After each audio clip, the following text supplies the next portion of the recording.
To time news. ముందుగా headlines చూద్దాం.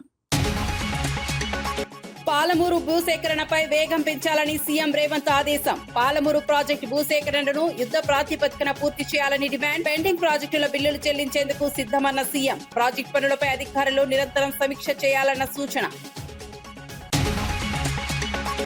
మన తీరం మనదేనన్న సీఎం చంద్రబాబు కీలక వ్యాఖ్యలు. తీర ప్రాంత హక్కుల విషయంలో రాజీ ఉండదన్న చంద్రబాబు. మత్స్యకారుల ప్రయోజనాలకు ప్రభుత్వం అండగా ఉంటుందన్న సీఎం.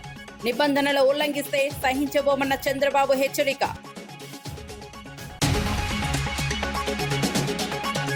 పాలమూరు ప్రాజెక్టుపై బీఆర్ఎస్ నేతలకు జూపల్లి కౌంటర్. పాలమూరును గత ప్రభుత్వం నిర్లక్ష్యం చేసిందన్న జూపల్లి. సీఎం రేవంత్ తో ప్రాజెక్టు త్వరగా పూర్తి చేస్తామన్న మంత్రి. కాళేశ్వరం కోసం పాలమూరును విస్మరించారన్న జూపల్లి. మోదీ అమెరికా ఒప్పందంపై రాహుల్ గాంధీ ఆరోపణలు. అదానీ కేసుపై ఒప్పందం చేసుకున్నారన్న రాహుల్. రైతుల యువతకు నష్టం జరిగిందన్న రాహుల్ గాంధీ. దేశ ప్రయోజనాలపై రాజీ పడ్డారన్న కాంగ్రెస్ విమర్శ.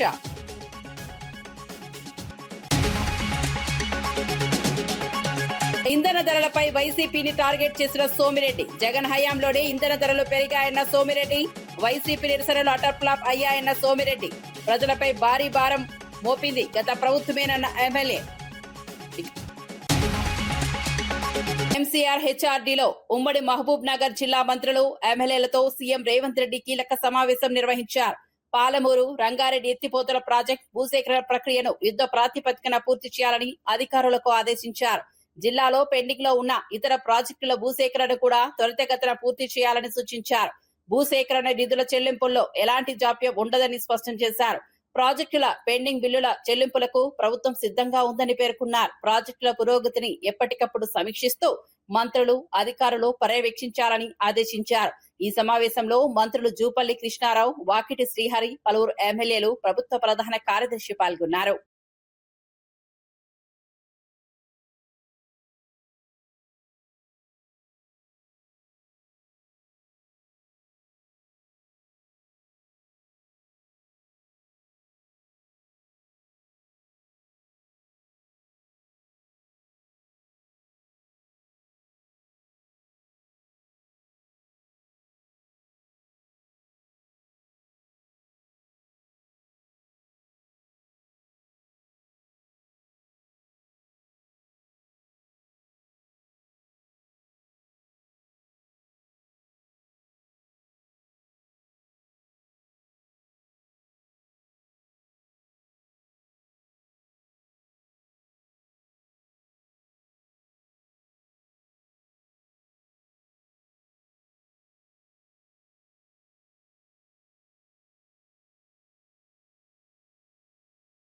ఏపీ తీర ప్రాంత హక్కుల విషయంలో ఎలాంటి రాజీ ఉండదని సీఎం చంద్రబాబు స్పష్టం చేశారు. తీరం మనదే, బోటు మనదే, వేట కూడా మనదేనని వ్యాఖ్యానించారు. మన తీరంపై పూర్తి హక్కులు స్థానికులకే ఉంటాయని తెలిపారు. పొరుగు రాష్ట్రాల వారు వచ్చి ఇక్కడ వేట సాగించడాన్ని అనుమతించబోమని హెచ్చరించారు. తీర ప్రాంత ప్రజల జీవనాధారాన్ని కాపాడాల్సిన బాధ్యత ప్రభుత్వంపై ఉందన్నారు. మత్స్యకారుల ప్రయోజనాల పరిరక్షణ కోసం కఠిన నిర్ణయాలు తీసుకుంటామని తెలిపారు. ఎవరైనా నిబంధనలు అతిక్రమిస్తే సహించేది లేదని స్పష్టం చేశారు. చంద్రబాబు చేసిన ఈ వ్యాఖ్యలు తీర ప్రాంతాల్లో రాజకీయంగా చర్చనీయాంశంగా మారాయి. వాళ్ళు కూడా వినాలి, ఎవరెవరి హక్కులు వాళ్ళు కాపాడుకోవాలి. వాళ్ళ కోసం మన జీవనోపాధి కోల్పోవడం కరెక్ట్ కాదని మరొక్కసారి హామీ ఇస్తున్నా. అందుకే మన తీరంపై మనకే పూర్తి హక్కులు. పొరుగు రాష్ట్రాల వాళ్ళు రావడానికి వీలు లేదు. పూర్తి నిఘా పెడతాం. ఎవరో బార్డర్ దాటి వచ్చినా వెనక్కి పంపిస్తాం. ఇప్పుడే చెప్పా, శాటిలైట్ తిరుగుతా ఉంటుంది. బోట్ ఎంటర్ అవుతానే కలెక్టర్కి మెసేజ్ వస్తుంది. అక్కడి నుంచి ఎవరిని అలో చేసే పరిస్థితి ఉండదని మరొక్కసారి మీ అందరికీ హామీ ఇస్తున్నా. మొన్నటి వరకు పెట్రోలింగ్ బోట్లు అడిగారు. భూభారతి పేరుతో అసైన్డ్ భూములు కొల్లగొడుతున్నారని బీఆర్ఎస్ నేత మన్నె క్రిషాంక్ తీవ్ర ఆరోపణలు చేశారు. వేం నరేందర్ రెడ్డి అక్రమంగా రిజిస్ట్రేషన్ చేసుకున్న భూముల్లో మైనింగ్ నిర్వహిస్తున్నారని విమర్శించారు. 2010, 2015 ఎన్నికల అఫిడవిట్లలో లేని భూముల వివరాలు 2026 అఫిడవిట్ లో కనిపించడం అనుమానాలకు తావిస్తోందన్నారు. శ్రీ సాయి కృష్ణ గ్రానైట్స్ పేరిట ఉన్న భూములు అసైన్డ్ భూములేనని, పలు అధికారుల సంతకాలు కూడా ఉన్నాయని చెప్పారు. అందులో పాత కలెక్టర్ పాత్ర కూడా ఉందని ఆరోపించారు. ఈ వ్యవహారంపై పూర్తి స్థాయి విచారణ జరగాలని డిమాండ్ చేశారు. ఇప్పుడు వారి మీద విచారణ జరిగింది. మరి ఇప్పుడు నేను కూడా పైసలు చేసుకోవాలి కదా, ఓన్లీ వీళ్ళే చేసుకుంటారా, మంత్రులే చేసుకుంటారా, నువ్వే చేసుకుంటావా, మీ బ్రదర్సే చేసుకుంటారా, నేనేం పాపం చేసినా అని వేం నరేందర్ గారు కూడా ఇదే పనిలో పడ్డారు అని స్పష్టంగా కనబడుతున్నది. వీరు వేం నరేందర్ గారి అబ్బాయి వేం కృష్ణ భార్గవ్ గారు, వేం నరేందర్ రెడ్డి గారి అబ్బాయి వేం కృష్ణ భార్గవ్ రెడ్డి గారు, వేం కృష్ణ భార్గవ్ రెడ్డి గారు. వీరు మాలామాదిగా కాదు. కానీ విచిత్రం ఏంటంటే వేం కృష్ణ భార్గవ్ గారి పేరు మీద ఇన్ని అసైన్డ్ భూములు. ఇది భూభారతిలోకి వెళ్ళి తీసుకున్నదే. వేం Krishna Bhargav father Vem Narender Reddy, assigned land type. ఒకటి కాదు, రెండు కాదు, ఇవ్వండి. ఇదొకటి సర్వే నంబర్ 15/10 ఖాతా నంబర్ 330. ఇంకోటి సర్వే నంబర్ 7/10 ఖాతా నంబర్ 330, సేమ్ వేం కృష్ణ భార్గవ్ గారు. ఇదొక 2 ఎకరాలు, ఇదొక 6 ఎకరం, ఇది ఇంకొక ఎకరం, సేమ్ ఇవ్వండి అసైన్డ్ ల్యాండ్ వేం కృష్ణ భార్గవ్ గారు. ఇలా ఎకరాలు 1, 2, 3 ఎన్ని పాస్బుక్లు అయి తీసినాం, 4, 5, 6, 7 ఇవ్వండి. ఇట్లా మొత్తం కొలాబరేటెడ్గా వేం కృష్ణ భార్గవ్ గారి పేరు మీద అసైన్డ్ భూములు వేం నరేందర్ రెడ్డి గారి అబ్బాయి పేరు మీద. గత వైసీపీ ప్రభుత్వం ప్రజలపై భారీ భారం మోపిందని టీడీపీ ఎమ్మెల్యే సోమిరెడ్డి చంద్రమోహన్ రెడ్డి మండిపడ్డారు. 5 ఏళ్ల పాటు పెట్రోల్, డీజిల్, మద్యం ధరలు విపరీతంగా పెంచి ప్రజల జేబులు ఖాళీ చేశారని విమర్శించారు. తమ హయాంలో 1 పైసా కూడా ధరలు పెంచలేదని తెలిపారు. జగన్ పాలనలో దేశంలోనే ఏపీలో ఇంధన ధరలు అత్యధికంగా ఉన్నాయని ఆరోపించారు. కర్ణాటక, తెలంగాణ కంటే ఎక్కువ వసూలు చేశారని విమర్శించారు. ఇప్పుడు అదే పార్టీ కూటమి ప్రభుత్వంపై ధర్నాలు చేయడం విచిత్రమన్నారు. వైసీపీ నిరసనలు అటర్ఫ్లాప్ అయ్యాయని ఎద్దేవా చేశారు. బెంగళూరు పోయేది, వస్తా ఆ చిత్తూరు బార్డర్ అవతల కర్ణాటకలో లాస్ట్ పెట్రోల్ బంక్లో ఫుల్ ట్యాంక్ చేయించుకొచ్చేది. ఎందుకంటే లీటర్కి 11 రూపాయలు మిగులుతుంది. 50 లీటర్లు కొడితే మించు 550 రూపాయలు మిగులుతుంది. అవన్నీ పోయి మీరు అదే ధర మీద, మీరు పెంచిన ధర మీద, మీ నాయకుడు జగన్మోహన్ రెడ్డి పెంచిన ధర మీద ముఖ్యమంత్రిగా మీరు ధర్నాలు చేస్తున్నారు. మేము 1 పైసా పెంచామా ఈ 2 ఇయర్స్లో? కూటమి ప్రభుత్వం చంద్రబాబు నాయుడు గారు ముఖ్యమంత్రిగా 1 పైసా పెట్రోల్ మీద కానీ డీజిల్ మీద కానీ పెంచాడా? ఇప్పుడు డీజిల్ ధర చెప్తాను. ఆంధ్రప్రదేశ్లో 99.50 రూపాయలు వైసీపీ గవర్నమెంట్లో, కర్ణాటకలో 87.89 రూపాయలు, అంటే మోర్ దెన్ 10 రూపీస్ తక్కువ. కర్ణాటక కంటే 10 రూపాయల కంటే ఎక్కువ రేటు. మీరు ఈరోజు ధర్నా చేస్తారు. తెలంగాణలో 97.82 రూపాయలు, అంటే అక్కడికంటే ఇంకా రూపాయి చిల్లర తక్కువ, అంటే 2 రూపాయలు తక్కువ. 99.50 ఆంధ్రాలో అయితే, తెలంగాణలో 97.82, కర్ణాటకలో 87.89. తమిళనాడులో 5 రూపాయలు తక్కువ మనకంటే.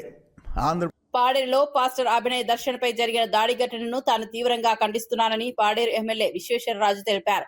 ఈ ఘటనను రాజకీయంగా మలచి తనపై సోషల్ మీడియాలో తప్పుడు ప్రచారం చేస్తున్నారని ఆరోపించారు. టీడీపీ ఫేక్ న్యూస్ ఫ్యాక్టరీలా వ్యవహరిస్తోందని మండిపడ్డారు. వాస్తవాలు తెలుసుకోకుండా కొందరు కావాలని దుష్ప్రచారం చేస్తున్నారని అన్నారు. ప్రజలను తప్పుదోవ పట్టించే ప్రయత్నాలు జరుగుతున్నాయని విమర్శించారు. ఇలాంటి ప్రచారాలను ప్రజలు నమ్మవద్దని సూచించారు. రాజకీయ లాభాల కోసం అసత్య ప్రచారం చేయడం సరైన విధానం కాదన్నారు. జరిగిన తర్వాత నేను కూడా వీడియోలో చూశాను. నిన్న ఆయన చూడటం కూడా నిన్న మొదటిసారిగా చూశాను. అయితే ఎటువంటి సంబంధం లేకుండా నన్ను ఈ రకంగా ప్రచారం చేయడం అయితే మంచిది కాదు. ఈరోజు ఎవరు అధికారంలో ఉన్నారు? కూటమి ప్రభుత్వం అధికారంలో ఉంది. కూటమి ప్రభుత్వం అధికారంలో ఉన్న తర్వాత ఈరోజు వైఎస్ఆర్సీపీ ఈ ఎమ్మెల్యే అయిన నన్ను, ఒక గిరిజన బిడ్డ నన్ను ఈ రకంగా మీరు ప్రచారం చేస్తున్నారు. చూడండి, నిజంగా ఇంతకంటే దౌర్భాగ్యం ఇంకోటి ఉండదని చెప్పేసి అని కూడా తెలియజేస్తున్నారు. నిన్న దాడి జరిగిన వెంటనే నేను అసలు ఏం జరిగింది, ఎవరు చేశారు అనే విషయాన్ని పోలీసు వారికి వెంటనే ఫోన్ చేసి అడిగాను. ఖచ్చితంగా ఇప్పుడు ఎంక్వైరీ జరుగుతుంది, ఖచ్చితంగా మేము తెలియజేస్తామని చెప్పేసి అన్నారు. దయచేసి పోలీసు వారికి నేను విజ్ఞప్తి చేసేది ఏంటంటే, దోషులు ఎవరైతే ఉన్నారో నేరస్తులు ఎవరైతే ఉన్నారో ఆ కారకులు ఎవరైతే ఉన్నారో ఖచ్చితంగా మీరు త్వరితగతిన ఎంక్వైరీ చేసి దర్యాప్తు చేసి ఆ నిందితులను అయితే పట్టుకొని మీరు ముందుకు హాజరుపరచాలని చెప్పేసి అనుకుని మిమ్మల్ని కోరుతున్నాను. అదేవిధంగా వాళ్ళు చేసినటువంటి దాడి అయితే మంచిది కాదు. నేరస్తులు ఎవరైనా కానీ ఖచ్చితంగా వాళ్ళని వెతికి పట్టుకొని మీరు దయచేసి ముందు నుంచాల్సిందిగా నేనైతే కోరుతున్నాను. ఖచ్చితంగా మీరు ఈ రకంగా నా మీద ఎటువంటి సంబంధం లేకుండా నన్ను ఈ రకంగా మీరు నాకు ఏదైతే విధంగా మీరు సోషల్ మీడియా ద్వారా సామాజిక మాధ్యమాల ద్వారా నన్ను అవమానిస్తూ కించపరుస్తూ ఈరోజు మీరు చేస్తున్నటువంటి ఏదైతే ప్రచారాలు ఉందో ఖచ్చితంగా ఈ కూటమి ప్రభుత్వం గత ప్రభుత్వం పాలమూరు రంగారెడ్డి ప్రాజెక్టును పూర్తిగా నిర్లక్ష్యం చేసిందని మంత్రి జూపల్లి కృష్ణారావు మండిపడ్డారు. కాళేశ్వరం ప్రాజెక్టుపై మాత్రమే దృష్టి పెట్టి పాలమూరును గాలికి వదిలేశారని విమర్శించారు. రాష్ట్రానికి లక్షల కోట్ల అప్పులు మిగిల్చి ఇప్పుడు అవగాహన లేకుండా మాట్లాడుతున్నారని బీఆర్ఎస్ నేతలపై ఆగ్రహం వ్యక్తం చేశారు. భూసేకరణ సరిగా చేయకుండా ప్రాజెక్టులు ఎలా పూర్తి చేస్తారని ప్రశ్నించారు. పాలమూరు జిల్లాకు ఎక్కువ నిధులు కేటాయించాల్సిన అవసరం ఉందన్నారు. సీఎం రేవంత్ రెడ్డి ఆధ్వర్యంలో ఈ ప్రాజెక్టును త్వరగా పూర్తి చేస్తామని హామీ ఇచ్చారు. గత పాలకుల వైఫల్యాలను ప్రజలు గుర్తుంచుకుంటారని తెలిపారు. పెట్టింది కేవలం సుమారుగా 6,300 కోట్లు ఖర్చు పెట్టింది. అయినా కూడా ఇప్పటికి కూడా ఆ ప్రాజెక్ట్ అనేది ఇన్కంప్లీట్ ప్రాజెక్టే. ఈవెన్ ల్యాండ్ అక్విజిషన్ పేమెంట్ చేయని ఏరియాస్ చాలా ఉన్నాయి. నీటి కేటాయింపులు మీరు తేలేదు. నీటి కేటాయింపులే మీరు తేలేకపోయినరు. 100% మా ముఖ్యమంత్రి గౌరవ రేవంత్ రెడ్డి గారు 100% ఈ పాలమూరు రంగారెడ్డి ప్రాజెక్టు 90 టీఎంసీల నీళ్లు అధికారికంగా నికర జలాలను కేటాయింపు చేసే కార్యక్రమంలో ఉన్నాం. 100% తెచ్చి తీరుతాం. ఈ పాలమూరు రంగారెడ్డి ప్రాజెక్టును 100% పూర్తి చేసి తీరుతాం. మీరు చేయందని మీరు నీటి కేటాయింపు తేకపోగా రాష్ట్ర విభజన చట్టం ప్రకారం కృష్ణా జలాన్ని ఎన్ బ్లాక్ అలాట్మెంట్ చేశారు. ఈ రాష్ట్రానికి ఇంత ఈ రాష్ట్రానికి చెప్పలే. అయినా కూడా మాజీ మంత్రి బాలినేని శ్రీనివాస్ రెడ్డిపై జనసేన నేత జడా బాల నాగేంద్ర తీవ్ర ఆరోపణలు చేశారు. బాలినేని కొడుకు పార్టీ పదవులను లక్షలకు బేరాలు పెడుతున్నారని విమర్శించారు. కూటమి బలోపేతానికి బాలినేని పనిచేయడం లేదని ఆరోపించారు. జనసేన కార్యకర్తల భావోద్వేగాలను పట్టించుకోవడం లేదని అన్నారు. కూటమిలో ఉంటూ సహకారం అందించాల్సిన సమయంలో విభేదాలు సృష్టిస్తున్నారని వ్యాఖ్యానించారు. ఈ విషయంపై పవన్ కళ్యాణ్ వెంటనే స్పందించాలని డిమాండ్ చేశారు. ఇలాంటి వారిని కూటమికి దూరం పెట్టాల్సిన అవసరం ఉందన్నారు. నేను మీ ద్వారా పవన్ కళ్యాణ్ గారికి చేతులు జోడించి చెప్తా ఉన్నాను. ఇక్కడ జరుగుతున్న పరిణామాలు మీరు గుర్తించాలి. అధ్యక్షుల వారు పవన్ కళ్యాణ్ వారు డిప్యూటీ సీఎం గారైన జనసేన పార్టీలో పైసలిస్తే పదవులు బాలినేని పెరట్లో కలుపు మొక్కలాగా కొంతమంది చేరి నియోజకవర్గ ఇన్ఛార్జీలు ఇప్పిస్తామని, మేయర్ పదవులు ఇప్పిస్తామని, పార్లమెంట్ అధ్యక్ష పదవులు ఇప్పిస్తామని వారి కొడుకు ఆధ్వర్యంలో ఒక టీముని 6 జిల్లాలే కాదు రాష్ట్రంలో మిగతా జిల్లాల్లో ఎవరైతే పైసలు ఇచ్చి పదవులు కోరుకుంటారో వారిని ఆకట్టుకునే పనిలో ఉన్నారు. ఇది నేను తీవ్రంగా ఖండించాను. పత్రిక మీ ద్వారా కూడా మరొకసారి నేను ఖండిస్తున్నాను కూడా. పవన్ కళ్యాణ్ గారు జనసేన పార్టీలో సామాన్యుడిని అందలం ఎక్కిస్తాను, సామాన్యుడిని రాజకీయ నాయకుడిని చేస్తాను, లబ్బర్ చెప్పులు వేసుకునే వ్యక్తిని చట్టసభలో పంపిస్తానంటే బాలినేని శ్రీనివాసరెడ్డి గారు వారి పుత్రరత్నం గతంలో కాంగ్రెస్ పార్టీలో ఇదే విధంగా చేశారు, వైసీపీలో ఉన్నప్పుడు ఇదే విధంగా చేశారు. ఇన్ఛార్జీలు ఇప్పిస్తాము, ఎమ్మెల్యేలు ఇప్పిస్తాం, ఎమ్మెల్సీలు ఇప్పిస్తామని ఇప్పుడు కూడా తను పందా మార్చుకోకుండా జనసేన పార్టీని తాకట్టు పెడతానికి ప్రకాశం జిల్లాలో చాలామంది ఎన్ఆర్ఐలకి పారిశ్రామికవేత్తలకి ఇన్ఛార్జీలు ఇప్పిస్తామని, పార్లమెంట్ అధ్యక్షులు ఇప్పిస్తామని బేరసారాలు. హైదరాబాద్ లో బీటెక్ విద్యార్థినిపై జరిగిన దారుణ ఘటన ఆలస్యంగా వెలుగులోకి వచ్చింది. టీ తాగుదామని చెప్పి కారులో తీసుకెళ్లిన క్లాస్మేట్ ఉడతల ఉదయ్ తిరుగు ప్రయాణంలో నిర్మానుష ప్రదేశానికి తీసుకెళ్లినట్లు పోలీసులు వెల్లడించారు. అక్కడ బాధితురాలికి బలవంతంగా మద్యం తాగించినట్లు తెలిపారు. అనంతరం మత్తులో ఉన్న యువతిని ఒక గదికి తరలించి లైంగిక దాడికి పాల్పడినట్లు విచారణలో తేలిందన్నారు. నెల 14న జరిగిన ఘటనపై బాధితురాలు 17న ఫిర్యాదు చేయడంతో కేసు నమోదు చేశారు. నిందితుడిని అరెస్ట్ చేసి రిమాండ్కు తరలించినట్లు పోలీసులు తెలిపారు. ఘటనపై దర్యాప్తు కొనసాగుతోంది. వీరిద్దరూ గత కాలంగా కొంతగా స్నేహం కూడా ఉంది. ఆ, ఇతను ఆ అమ్మాయికి ఫోన్ చేసి, ఇద్దరు కూడా వీళ్ళు బయట రూమ్ తీసుకొని ఉంటున్నారు, ఆ కాలేజ్లో చదువుతూ ఉన్నారు. సేమ్ టైం పీజీ హాస్టల్స్లో రూమ్ తీసుకొని డిఫరెంట్ హాస్టల్స్లో ఉంటారు ఇద్దరు.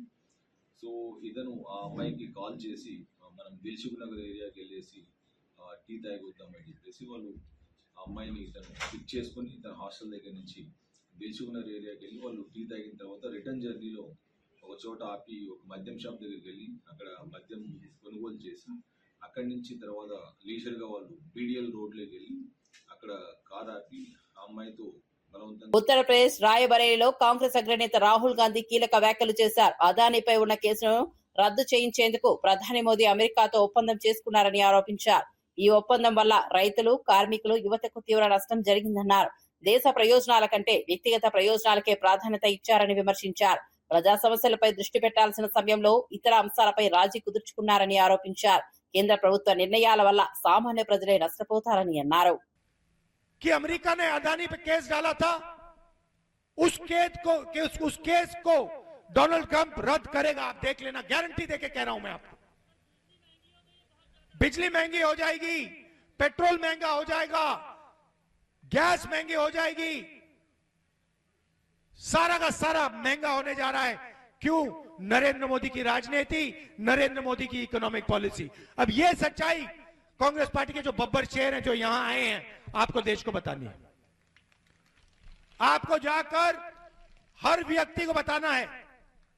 जब बीजेपी का कार्यकर्ता आपके सामने खड़ा होता है, आप उससे कहो तुम और तुम्हारे नेता गद्दार हो, आपने अमेरिका के लिए, अमेरिका के साथ सौदा किया, अपने नेता को बचाने के लिए, केस से बचाने के लिए आपने हिंदुस्तान को बेचा। ये सारे के सारे बीजेपी के कार्यकर्ताओं के आप सामने जाके बोलो, चुप हो जाएंगे सारे के सारे, क्योंकि ये सच्चाई है। भैया आपकी सरकार आने जा रही है, उसको कोई रोक नहीं सकता, आप देख लेना। సీఎం రేవంత్ రెడ్డి కాంగ్రెస్ పార్టీ నాయకత్వంపై బీజేపీ ఎంపీ ధర్మపురి అరవింద్ చేసిన వ్యాఖ్యలను మంత్రి అడ్లూరి లక్ష్మణ్ తీవ్రంగా ఖండించారు. ప్రజా సంక్షేమం కోసం ప్రభుత్వం నిరంతరం పనిచేస్తుంటే రాజకీయ లబ్ధి కోసం బీజేపీ నేతలు అనుచిత వ్యాఖ్యలు చేయడం సరికాదన్నారు. వ్యక్తిగత విమర్శలు చేసి రాజకీయాలు చేయడం మంచి పద్ధతి కాదని సూచించారు. ప్రజల కోసం ప్రభుత్వం చేపడుతున్న అభివృద్ధి కార్యక్రమాలను పక్కదారి పట్టించే ప్రయత్నాలు జరుగుతున్నాయని విమర్శించారు. సీఎం రేవంత్ రెడ్డిపై వ్యక్తిగత దూషణలు చేస్తే సహించేది లేదని హెచ్చరించారు. ప్రజా సమస్యలపై చర్చించకుండా రాజకీయ ఆరోపణలతో ముందుకు రావడం సరైన పద్ధతి కాదు. అర్థమైందో చెప్పు. నీ భారతీయ జనతా పార్టీ లెక్క నాగ్పూర్లో కూర్చొని మీ ఆర్ఎస్ఎస్ సంబంధించినటువంటి వ్యూహం ఏదైతే ఉంటుందో ఆ వ్యూహాన్ని అమలు చేసే కాంగ్రెస్ పార్టీ కాదు. భారతీయ జనతా పార్టీ మీరు ఏ విధంగా చేస్తుందో ఆ విధంగా కాంగ్రెస్ పార్టీ కాదు. కాంగ్రెస్ పార్టీ అన్ని వర్గాలను కలుపుకుపోయే పార్టీ. ముఖ్యమంత్రి గారిని ఏకవచనంతో మాట్లాడతావు, ముఖ్యమంత్రి వారి తమ్ముళ్ళ పేరు తీసి మాట్లాడతావు. మరి ముఖ్యమంత్రి వారి తమ్ముళ్ళ పేరు తీసినప్పుడు నీ తమ్ముడి గురించి కూడా మేము మాట్లాడాలన్నా? నిజామాబాద్లో మీ తమ్ముడు చేసే మీ అరాచకాల గురించి మేము మాట్లాడాలన్నా? మేము అరవింద్ గారు జరి ఇప్పటికైనా కొంచెం ఏది పడితే అదే మానేసి. జగిత్యాల బీజేపీలో అంతర్గత విభేదాలు మరోసారి బయటపడ్డాయి. పార్టీ సీనియర్ నాయకుల వ్యవహార శైలిపై ఎంపీ ధర్మపురి అరవింద్ తీవ్ర అసంతృప్తి వ్యక్తం చేశారు. ధర్నా సమయంలో కార్యకర్తలను వదిలి వెళ్లడం సరికాదని మండిపడ్డారు. పోలీసులు పిలిపించుకుని నవ్వుతూ వెళ్లడంపై తీవ్ర ఆగ్రహం వ్యక్తం చేశారు. పార్టీ కార్యకర్తల కష్టాన్ని గుర్తించకుండా వ్యవహరించడం తగదన్నారు. ఈ అంశాన్ని రాష్ట్ర అధ్యక్షుడు రామచంద్రరావు దృష్టికి తీసుకెళ్తామని తెలిపారు. బాధ్యులపై కఠిన చర్యలు తీసుకుంటామని హెచ్చరించారు. పిలిపించుకొని వాళ్ళ ముచ్చట పెట్టుకుంటా స్లోగన్లు ఇచ్చుకుంటా కార్లో కూర్చుంటారు. వాళ్ళ కారు వాళ్ళు వీళ్ళ కోసం డోర్ తీస్తారు. ఇంకా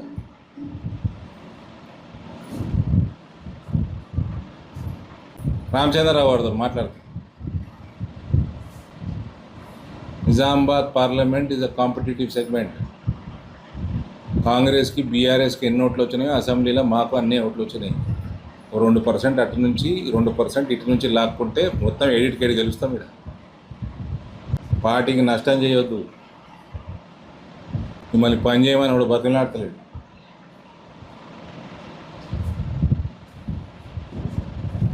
పాలమూరు అభివృద్ధిని నిర్లక్ష్యం చేసిన గత ప్రభుత్వ తీరుపై మంత్రి వాకిటి శ్రీహరి ప్రశ్నలు సంధించారు. రంగారెడ్డి ప్రాజెక్టును గొప్పగా చూపించిన వారు పాలమూరు రంగారెడ్డి ఎత్తిపోతల పథకాన్ని ఎందుకు అభివృద్ధి చేయలేదని నిలదీశారు.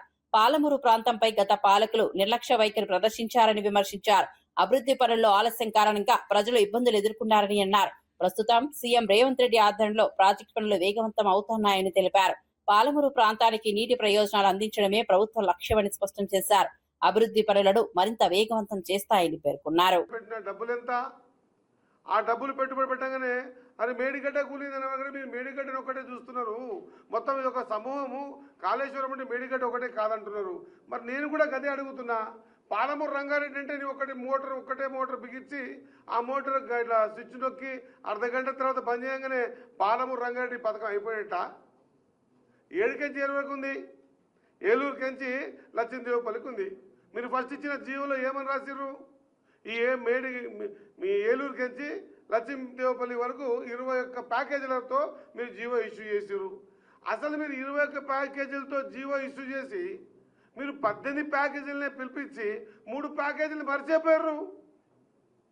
22,000 చిల్లర వేల కోట్లతో స్టార్ట్ చేసినటువంటిది డిపిఆర్ తయారు కాగానే 50,000 కోట్లు దాటే. ఆ 50,000 కోట్ల మీరు పెట్టుబడి పెట్టినంత 22,000 23,000 కోట్లు పెట్టిర్రు. మరి మీరు పెట్టిన పైసలే గంత ఉంటే వెనుకబడ్డ జిల్లా, వలసల జిల్లా దీన్ని బాగా చేయాలని ఆలోచన ఉండింటే ఇంతకుముందే మా మంత్రి గారు చెప్పారు, సంవత్సరం తర్వాత స్టార్ట్ అయిన కాళేశ్వరం మీద మీరు పెట్టుబడి పెట్టిందంత. మరి పాలమూరు మీద వివక్షత ఆనాడే చూపిస్తుంది. తెలంగాణ రైతులు పండించిన ధాన్యాన్ని అమ్ముకోలేక తీవ్ర ఇబ్బందులు పడుతున్నారని మాజీ ఎమ్మెల్యే గండ్రా విమర్శించారు. కాంగ్రెస్ ప్రభుత్వానికి ముందస్తు ప్రణాళిక లేకపోవడమే దీనికి ప్రధాన కారణమన్నారు. గని వ్యాఘ్ర ఏర్పాటుతో ప్రభుత్వం పూర్తిగా విఫలమైందని ఆరోపించారు. రైతుల కష్టాలను గుర్తించకుండా నిర్లక్ష్యంగా వ్యవహరిస్తోందని మండిపడ్డారు. ఢిల్లీ వెళ్లేందుకు సీఎం రేవంత్ రెడ్డి సమయం ఉందని, కానీ రైతుల సమస్యలు పరిష్కరించేందుకు సమయం లేదని విమర్శించారు. రైతు బిడ్డనని చెప్పుకునే రేవంత్ నిజంగా రైతుల పట్ల చిత్తశుద్ధి చూపించడం లేదన్నారు. ఈ అంశంపై ప్రభుత్వం వెంటనే స్పందించాలని డిమాండ్ చేశారు. ప్రచారం అయితే నీకు ఢిల్లీ పోవడానికి సమయం దొరికింది. ఒక్క పూటగా రైతులు పండించినటువంటి వడ్ల కొనుగోలు కేంద్రాల్లో, మక్కల కొనుగోలు కేంద్రాలకు పోయేటువంటి నీకు సమయం లేదా? నువ్వు రైతు బిడ్డలని పెద్ద ఫోన్లు కొడతావు కదా, నిజంగా నువ్వు రైతువా లేకపోతే నకిలీ రైతువా చెప్పాల్సినట్టు అవసరం ఉంది. ఇప్పుడు అర్థమైంది ప్రజలకు, నువ్వు నకిలీవి, ముఖ్యమంత్రి నకిలీ, ఈయన రైతు అని చెప్పుకోవడానికి రైతు కూడా నకిలీ రైతు అని చెప్పడానికి వేరే చెప్పాల్సిన అవసరం లేదు. ఎందుకు చెప్తున్నామంటే రైతులు ఈరోజు మాకు గ్రామాల నుంచి ఫోన్లు వస్తూ ఉన్నాయి. మీరే మాకు దిక్కు, మీరు మా తరఫున వచ్చి కొట్లాడాలి, ధర్నాలు చేయాలి, ఈ ప్రభుత్వం దున్నపోతు మీద వానబడ్డట్టుగా వ్యవహరిస్తున్నది, ఎంత చేసినా దీనికి పట్టింపు రాలేదనేటువంటి బాధతో వ్యక్తం చేస్తా ఉన్నారు. గన్ని బ్యాగులు రైతే కొనుక్కోవాలి. గతంలో ఏం చెప్పిండు? 1 కిలో ధాన్యాన్ని తరుగు తీసినా తోలు తీస్తా అని చెప్పిండు. కానీ ఈరోజు 100 కిలోల వరి ధాన్యానికి 7.5 కిలోలు కటింగ్ల పేరు మీద కటింగ్ అవుతా ఉన్నది. అది కూడా రైతే జోకాలే, రైతే కుట్టాలే, రైతే ట్రాక్టర్లు వేసుకోవాలి, రైతే హమాలి పైసలు ఇచ్చి అన్లోడ్ చేసి రావాలి. వడ్ల విషయంలో అదే పరిస్థితి. మక్కల విషయంలోనైతే ఈరోజు మక్కలు పండించినటువంటి రైతులు వారి యొక్క బాధ వర్ణాతీతం, చెప్పలేనటువంటి పరిస్థితులు. కాబట్టి ఇప్పటికైనా ముఖ్యమంత్రి గారు ఏదో మేము బాగా కొన్నాం, ఇన్ని లక్షల టన్నులు కొన్నాం అని పేపర్ల మీద ఫోజులు ప్రకటించి మీరు చేతులు దులుపుకోవడం కాదు, క్షేత్రస్థాయిలో జరుగుతున్నటువంటి బాధ ఏందో, మరి మీకు ఇంటెలిజెన్స్ వ్యవస్థ ఉన్నది, మీకు యంత్రాంగం ఉన్నది, మరి మీరు ఈరోజు మీ స్థాయిలో ఎప్పుడైనా సమీక్ష చేసిల్లా ఈ రాష్ట్రానికి యాసంగి ఎంత నాటుబడ్డది, ఎంత ధాన్యం వస్తుంది, అరేంజ్మెంట్స్ ఏంది, గోదాంలేంది, డబ్బులేంది, గన్ని బ్యాగ్స్ ఏంది, సమీక్ష లేదు మీకు. అంతా కూడా మీరు ఎంతసేపు గాలి మాటలు, గాలిలో తిరుగుడు తప్ప భూమి మీద నడవడం లేదు ముఖ్యమంత్రి గారు. బులెటిన్ ముగించే ముందు హెడ్లైన్స్ మరోసారి చూద్దాం. పాలమూరు భూసేకరణపై వేగం పెంచాలని సీఎం రేవంత్ ఆదేశం. పాలమూరు ప్రాజెక్టు భూసేకరణను యుద్ధ ప్రాతిపదికన పూర్తి చేయాలని డిమాండ్. పెండింగ్ ప్రాజెక్టుల బిల్లులు చెల్లించేందుకు సిద్దమన్న సీఎం. ప్రాజెక్టు పనులపై అధికారులు నిరంతరం సమీక్ష చేయాలన్న సూచన. మన తీరం మనదేనన్న సీఎం చంద్రబాబు కీలక వ్యాఖ్యలు. తీర ప్రాంత హక్కుల విషయంలో రాజీ ఉండదన్న చంద్రబాబు. మత్స్యకారుల ప్రయోజనాలకు ప్రభుత్వం అండగా ఉంటుందన్న సీఎం. నిబంధనలు ఉల్లంఘిస్తే సహించబోమన్న చంద్రబాబు హెచ్చరిక.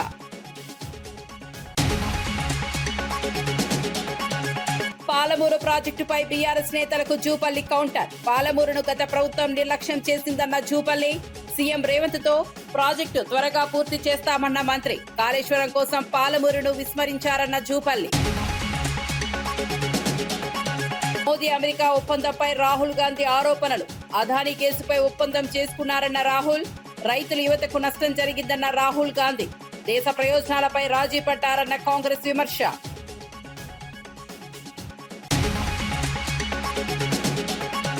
ఇంధన ధరలపై వైసీపీని టార్గెట్ చేసిన సోమిరెడ్డి. జగన్ హయాంలోనే ఇంధన ధరలు పెరిగాయన్న సోమిరెడ్డి. వైసీపీ నిరసనలు అటర్ ఫ్లాప్ అయ్యాయన్న సోమిరెడ్డి.